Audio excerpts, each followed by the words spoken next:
no one likes being left behind.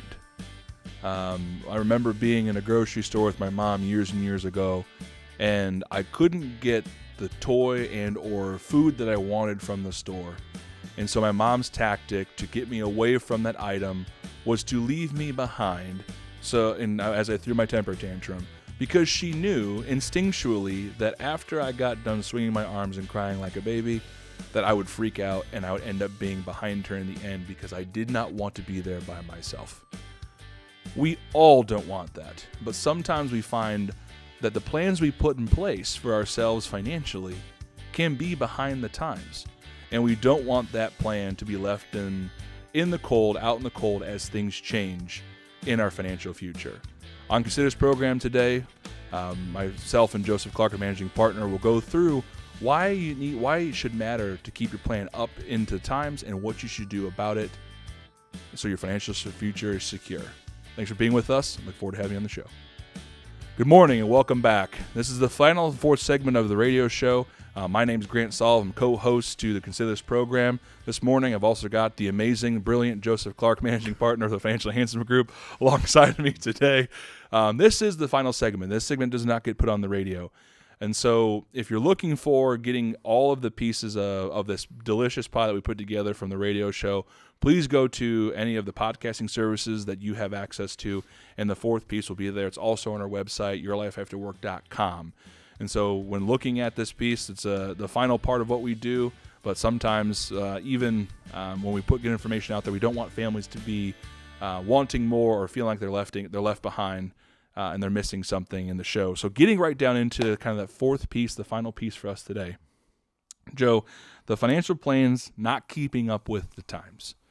And so often, and I remember this being taught this in some of the older employers I was with, is that you'd bring a family in, and how you would capture their attention and prove your worth was you would print off this massive financial plan.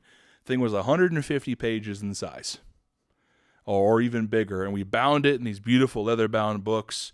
We put their name on it, right? We would inscribe it with gold with our signature, and then we'd say, Mr. and Mrs. Smith, this is your financial plan. Don't lose this. This is as powerful as your estate documents.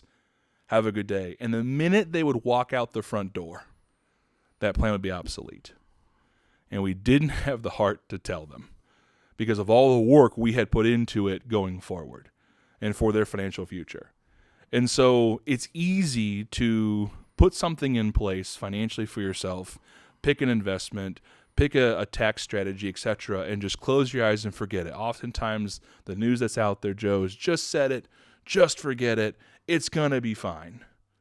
Now, when you're in accumulation and you're saving, then what matters most is saving the right percentage of your money and building tax diversification, that could be potentially okay. But when we get into preservation and distribution, that scenario, that thinking, can lead us into some nightmarish situations. And we don't want that for our families or those that are listening to the radio show.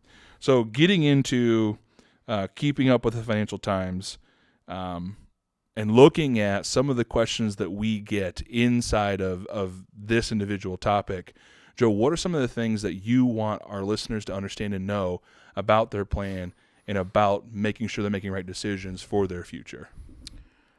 Oh, Grant, they're great questions. One of the big, the 3-inch financial plans is what I used to call them, and Right. I did 3, and none of them were ever read. Nobody was happy at the end of the day, me or the people who received them. We went to a 1-inch financial plan, or a 1-page financial plan for about 10 years. That obviously worked, or we wouldn't be here.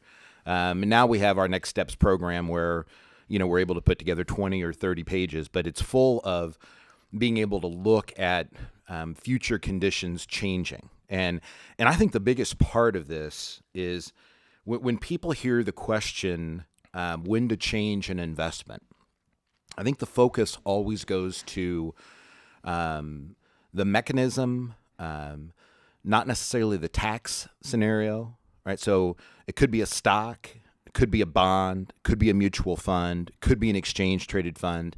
When somebody says, change my investments, does it mean going from one of those to another? Does it mean going from an IRA to a Roth IRA? Does it mean increasing my contribution now that my employer has got a higher match, or in the case of 2008 and 2009, pulled the match away, right? There are so many things that go into what we would call a financial plan that are simply not static. They're very fluid. And you've got to have you kind of have to have a team of people that are around you that are able to observe all of the differences. One of my, I mean, it's just the reality. When the Tax Cut and Jobs Act was signed by Congress, it was 5:30 on a Friday night, and we got the tax code, and I spent the weekend reading it, 1,097 pages. Yes, I'm a geek, right? And on Monday morning, we're talking to our CPA partners at East Step Doctor and Company, and the bottom line is things had been released on the internet that were simply wrong, that were allegedly in the bill, and it's because people thought they were going to be in the bill. And, I can't pay attention to all the stuff that goes on in the medical world. I can't pay attention to all the stuff that goes on in battery and manufacturing and shipping and, and everything else. I have to rely on experts.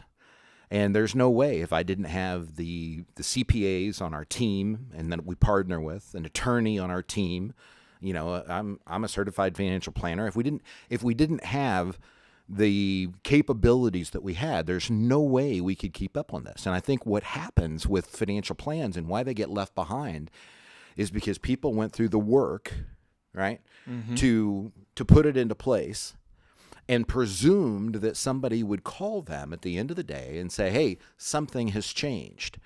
And the challenge is there's just nobody calls. Right. If you do not have a process of an update in place, it's easy for your plan to be left behind.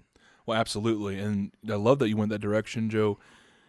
A lot of the families that we take care of, they have their family update. And it's every year because of that key element right there. People are waiting for the call. Tax codes change. The investment world's changed. That's why we have investment processes, our risk barometer, and an entire allocation team that does just that. But also, when it comes to having a year-end meeting, we usually, with a lot of our families, go into and have a tax planning meeting. Because again, and I think we've talked about this in earlier segments, you have to do tax planning before December 31st every year, and that's changing every year. Just because you say, I'm going to do this conversion this year, does not mean it happens every single year. You have to be able to adapt. You have to be able to adjust. And so when making changes, Joe, I think you put it beautifully, it takes an entire team. And like you said, many people, many families, when you're not after operating as a fiduciary and they've just sold you their product and walked away, they're done. But working with a team like ours, an organization like ours, you have to be able to adapt. And those 3 1-inch, one-page plans actually do begin to be worth their salt. The good news is we no longer put those in binders. We have this process online now that can easily adapt to our families as things change. The other piece is specifically when investing and planning. And our thirdly that we did in October of this past year, I think both you and Adam did a beautiful job discussing that when things change, we have to be educated and we have to understand why they changed and how it affects us. And earlier in our show today, you talked about being in a garage. In a warm garage, when you exit the garage, and by the time you get to the office, you're like, wait a second, it's freezing outside. What did I miss, right? You didn't walk the dog that morning. Same thing here. And when it comes specifically to investment changes per se and plan changes, if we go into a plan with a single mindset of, oh, this will do this, meaning bonds will pay me, they're safe, quote unquote, I'm okay. And we've had families come in and say, Grant and Joe, I want to take Social Security early because it's not going to be there. Old bad thinking, or fearful thinking, and I'm gonna go all bonds and cash because now I'm retired.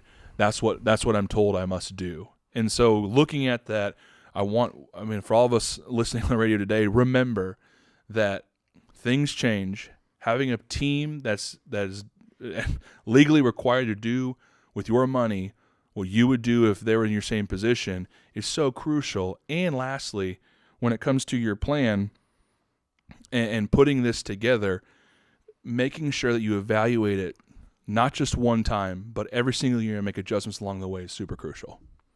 So you used the very important word fiduciary. And you need to understand, by law, fiduciary is somebody who has to take care of your money as if it were their money and they were in a similar situation. So we don't sell products. We are all fiduciary, right? But our limitation as fiduciaries is controlling the investment. So we may buy stock ABC, and as a fiduciary, I'm going to sell it in my account, I'm going to sell it in your account, and we're going to buy something else. There's no commission, there's no charge, we don't get paid that way. But that's how fiduciaries are able to operate. Now, you may be in a situation where you've got your own 401k, and you're not making changes inside of your 401k because you don't know what changes to make. But there's also all of the other planning stuff that goes around it that even though Grant and I are fiduciaries, we can't do for you. We just can alert you to the fact. And that's why we have the family updates. That's why we bring every family in every year. Somebody on our team sits down with you to make sure that you understand, hey, here's what happened in the tax code. Here's why you need to reconsider this contribution. So yes, a lot of it's investing. And I hear people all the time say there's no way that a registered investment advisor, that's what we are, can keep up with the S&P 500 when you pull out fees and expenses. Well, if all we did was manage money, I still think they would be wrong because of the volatility that we have in the marketplace.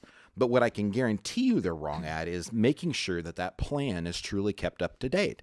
If you're putting money in a 401k and it should be going in your spouse's 403b, or if you're putting money into an IRA and it should be going into a Roth IRA, none of those are investment decisions, folks. Those are all planning decisions that need to be based on taxes.